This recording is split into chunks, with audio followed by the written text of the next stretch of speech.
Hello students, welcome. आज हमारा important topic है, इंपॉर्टेंट है और यूनिक भी है। यूनिक इसलिए क्योंकि हम एक आज ऐसा मेथड बताने जा रहे हैं आपको जो डिफरेंट डेरिवेशंस में एक ही होगा। मीन्स उसमें जितने भी स्टेप्स आएंगे हर एक डेरिवेशन में वही स्टेप लागू होगी। हमारा जो टॉपिक है वो है गॉस प्रमेय की सहायता से किसी भी आवेश का जो वैद्युत क्षेत्र होता है उस वैद्युत क्षेत्र में फील्ड की पावर कैलकुलेट करना। आपको पता है डिफरेंट टाइप के जो चार्जेस होते हैं वो अपने इलेक्ट्रिक फील्ड्स बनाते हैं।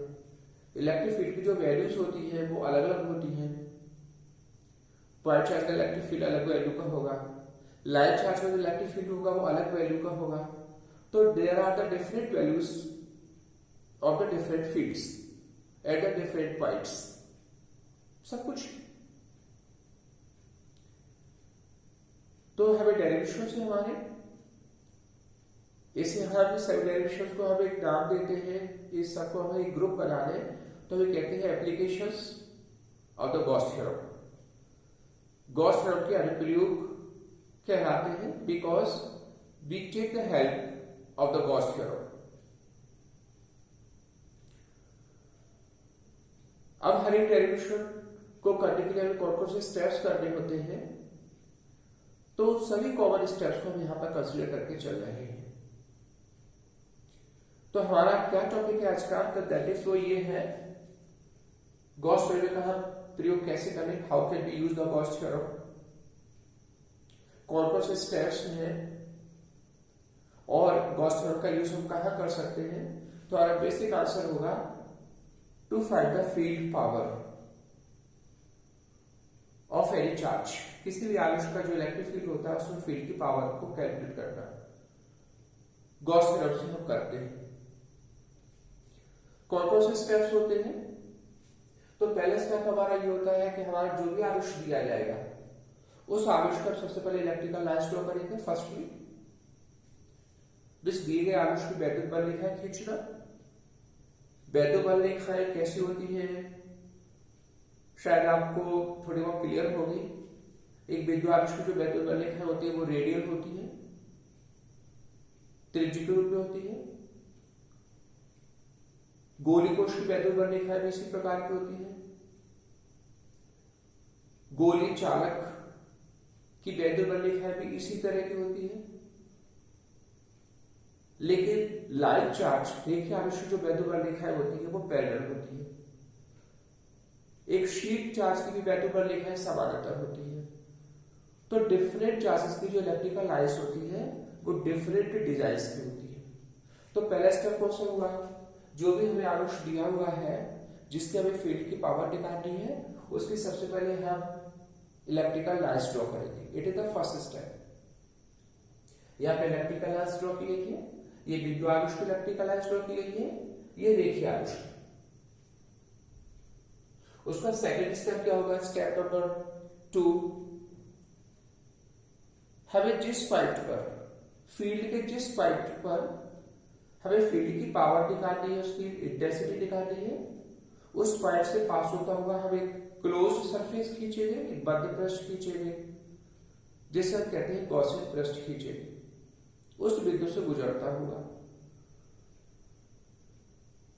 जैसे हमें इस पॉइंट पी पर फील्ड की पावर निकालनी है, बिंदु आवेश Q है, इसका इलेक्ट्रिकल फील्ड है, इसके फील्ड में पी पॉइंट पर फील्ड की पावर निकालनी है, तो इससे गुजरता हुआ हमें क्लोज्ड सरफेस खींचा। इसका जो क्लोज सरफेस होगा एक खोखले गोले के फॉर्म में होगा। हर एक चार्ज के जो क्लोज सरफेस होते हैं वो अलग अलग डिजाइन के होते हैं। विद्युत आवेश का खोखले गोले के फॉर्म में हो गया।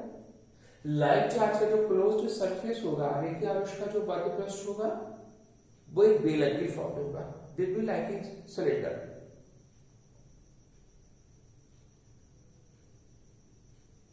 ऐसे डिफरेंट चार्जेस के डिफरेंट क्लोज सरफेस होते हैं। क्लोज सरफेस को गॉसियन सरफेस भी कह सकते हैं। तो सेकंड स्टेप हमारा था गॉसियन सरफेस को ड्रॉ करना। तीसरा स्टेप क्या होगा हमारा, ये जो हमने क्लोज सरफेस खींचा है, इस क्लोज सरफेस पर मध्य पृष्ठ पर हम एलिमेंट्री पोर्शन लेके चलेंगे, एक छोटा सा भाग लेके चलेंगे। उस मध्य पृष्ठ पर किस जगह लेके चले, तो उस पॉइंट पर कंसीडर करके चले जहां पर हमें फील्ड की इंटेंसिटी निकालनी है। पॉइंट, अगर पॉइंट को हम P बोले तो पॉइंट P पर, जैसे हमें पॉइंट P पर फील्ड की पावर निकालनी है, तो उस पर हमने इसका अवयव ले लिया। अवयव means it is a part of the closed surface. तो हमने इसका एक एलिमेंट्री पोर्शन बनाया। यहां पर एलिमेंट्री पोर्शन सिंगल होगा, एक ही अवयव होगा। अब वो बात दिमाग में स्ट्राइक करती है कि हर एक क्लोज्ड सरफेस का जो एलिमेंट्री पोर्शन होगा, अवयव क्षेत्रफल होगा, क्या वो सिंगल होगा या एक से ज्यादा भी हो सकते हैं। तो ये डिपेंड करता है हमारे क्लोज सरफेस में कितने फेस हैं, जो मध्य पृष्ठ है उसमें कितने फेस है, नंबर ऑफ फेसेस पर। जैसे इस वाले मध्य पृष्ठ का एक ही फेस है, गोले के फॉर्म में है, तो इस पर एक ही एलिमेंट्री पोर्शन होगा, इसका एक ही अवयव होगा, इसका छोटा सा भाग एक सिंगल होगा। अगर हम ये बेलनाकार अगर हम ये मध्य पृष्ठ लेके चले, तो बेलनाकार जो मध्य पृष्ठ है इसके 3 फेस है। एक फेस तो हमारा राउंड है, एक फेस हमारा टॉप पे है सर्किल के रूप में, एक फेस हमारा बॉटम पे है वो भी सर्किल के रूप में है। तो ये 3 फेस, इसमें 3 फेस है।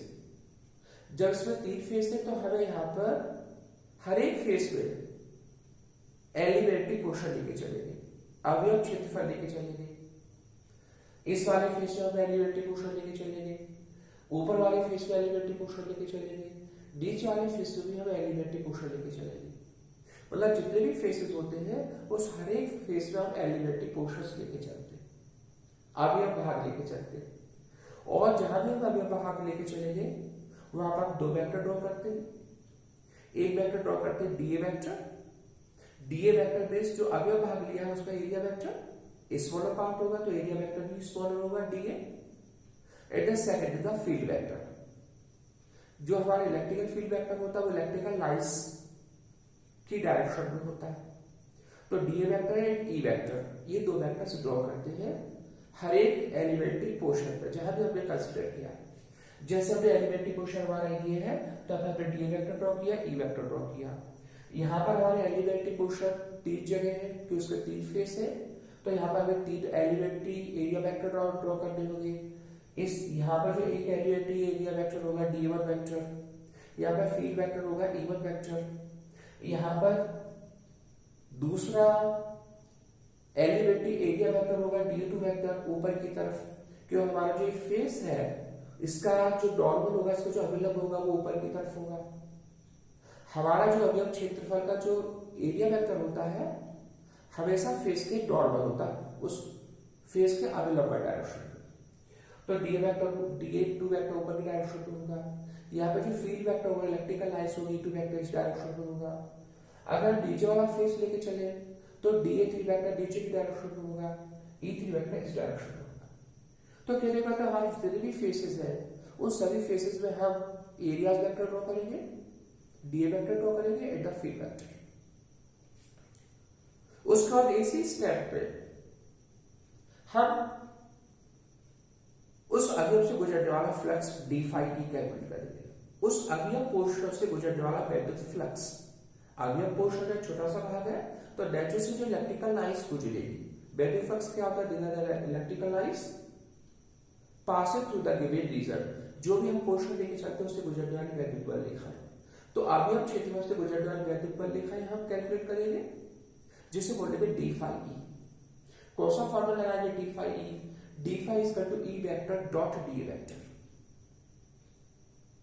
हमारे जितने भी फेसेस हैं उस पर जो भी हमारे एरियाज वेक्टर है उस सब के लिए हम d phi की वैल्यू निकालेंगे स्टेप बाय स्टेप। यहाँ पे जो d5 होगा वो होगा e vector dot D vector, यहाँ पे जो d5 होगा वो 3 हो गए, एक होगा d5 जो किस पे कॉल होगा e1 vector dot d1 vector, दूसरा होगा d5 जो किसके बराबर होगा e2 vector dot da2 vector, एक तीसरा होगा d5 जो किसके बराबर होगा e3 vector dot da3 vector. सबको हम एल्जेब्रिक सम कर लेंगे क्योंकि वहां जो वैद्युत फ्लक्स होता है एक अदिश राशि होती है। वे सभी अवयव क्षेत्रफल से गुजरने वाला हम निकालेंगे कुल वैद्युत फ्लक्स d5e, सबका एल्जेब्रिक सम करेंगे। उसका बाद नेक्स्ट स्टेप क्या होगा, फोर्थ स्टेप होगा जब हम कुल वैद्युत फ्लक्स d5e निकाल लिया, सभी अवयवों से गुजरने वाला कुल वैद्युत फ्लक्स निकाल लिया, उस वैद्युत फ्लक्स को d5e को पूरे सरफेस से गुजरने वाले वैद्युत फ्लक्स में कन्वर्ट करेंगे। बेस कुल बद्ध से गुजरने वाला कुल वैद्युत फ्लक्स जो हमने क्लोज सरफेस खींचा हुआ है उससे गुजरने वाला कुल वैद्युत फ्लक्स। अभी हमने पहले क्या निकाला था, उस एलिमेंट्री पोर्शन से गुजरने वाला वैद्युत फ्लक्स d5e। अब हम निकालेंगे उस टोटल क्लोज्ड सरफेस से गुजरने वाला कुल वैद्युत फ्लक्स जिसको हम कहेंगे phi e, और phi किसके बराबर होगा, phi e इक्वल टू होगा जो हमारा d5e होगा उसका सरफेस इंटीग्रल, d5e का सरफेस इंटीग्रल phi e, तो phi e कैलकुलेट कर लेंगे और जब phi e निकल जाएगा तो फाइनली हम गॉस थ्योरम लगाएंगे। phi इक्वल टू होता है 1/4 epsilon naught into q, 1/4 epsilon naught into q, q is that charge which is enclosed of the surface, जो सरफेस के भीतर हो, enclosed चार्ज जो हमने बद्ध पृष्ठ खींचा हुआ है उसके अंदर जो भी आवेश होगा उस आवेश को कहेंगे q। तो फाइनली हमने कौन सा फॉर्मूला लगाया, हमने गॉस थ्योरम लगाई फिफ्थ स्टेप में phi equal to 1/4 epsilon naught into q। phi के प्लेस में हमने क्या पुट किया, phi को या तो हम इनका टोटल फ्लक्स हमने निकाला, टोटल फ्लक्स phi कैसे कैलकुलेट किया, सरफेस इंटीग्रल करके, किसका surface integral e vector dot d vector का, इसको सिंपलीफाई किया होगा e इनटू da, इसका हो जाएगा 1/4 एप्सिलॉन नॉट इनटू q। यहां से e को हम सरफेस इंटीग्रल से बाहर ले आएंगे तो e surface integral d equal to 1/4 epsilon naught into q, 1/4 epsilon naught into q। ये हमारा फील्ड है, यह dA लिखा हुआ surface integral of dA, base जो हमारा एलिमेंट्री पोर्शन है उसका टोटल सरफेस इंटीग्रल क्या होगा, तो जो हमारा क्लोज्ड सरफेस हमने लिया उसका टोटल सरफेस एरिया, जैसे इसका dA का सरफेस इंटीग्रल क्या होगा, इस गोले का टोटल सरफेस एरिया 4 पाई r स्क्वायर। तो जो भी हमारी क्लोज्ड सरफेस है उस क्लोज सरफेस का जो टोटल सरफेस एरिया होगा वो कहलाएगा टोटल सरफेस इंटीग्रल। तो टोटल सरफेस इंटीग्रल dA की वैल्यू पुट कर देंगे, e हमें कैलकुलेट करना है, equal to 1/4 epsilon naught into q के प्लेस में q रहेगा, देख लेंगे कौन सी वैल्यू है q की, और यहां से we can calculate the value of e। तो ये सब हमारे कॉमन स्टेप्स, एक बार फिर रिपीट कर देते हैं। सबसे पहले हमारा जो भी आवेश लिया उसको इलेक्ट्रिकल लाइन्स ड्रॉ करेंगे, पहला स्टेप। उसका सेकंड स्टेप ये हो जो इलेक्ट्रिकल लाइन्स हमने ड्रॉ की है उन इलेक्ट्रिकल लाइन्स में हम जो पॉइंट है जहां पर फील्ड की वैल्यू हमें कैलकुलेट करनी है वहां से पास होता हुआ हम एक क्लोज सरफेस खींचेंगे। तीसरा स्टेप क्या होगा, उस क्लोज सरफेस में एक एलिमेंट्री पोर्शन बनाएंगे, वहां हम दो वेक्टर ड्रॉ करेंगे, डी वेक्टर ई वेक्टर, और उस एलिमेंट्री पोर्शन से गुजरने वाला वैद्युत फ्लक्स d5e कैलकुलेट करेंगे by using the formula d5 equal to e vector dot d vector. अगर सिंगल फेस है तो केवल इतना ही होगा, एक से ज्यादा फेस है तो हर एक फेस के लिए हम इस तरह का फॉर्मूला लगाएंगे और टोटल फ्लक्स d5 कैलकुलेट करेंगे। फिर हम हमारा जो नेक्स्ट स्टेप होगा फोर्थ स्टेप, उसमें हमें जो क्लोज सरफेस लिया है उस क्लोज सरफेस से पास होने वाला टोटल फ्लक्स निकालेंगे phi e, जो सरफेस इंटीग्रल का d5 का एक सरफेस इंटीग्रल होगा, d5 का सरफेस इंटीग्रल इस टोटल सरफेस के लिए सरफेस इंटीग्रल। उसका फाइनली हम गॉस थ्योरम का यूज करेंगे and we will obtain the value of e।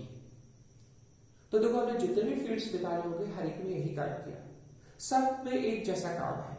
कुछ ऐसा लगता है कि सब में एक जैसे कि ओवरलैपिंग हो रही है, तो हर एक में यही स्टेप्स काम आएंगे। तो ये बहुत इंपॉर्टेंट है, आपको ध्यान रखने की। इस सब पॉइंट्स का ध्यान रखो। डेरिवेशंस आप खुद कर सकते हो। Thanks a lot for the vision.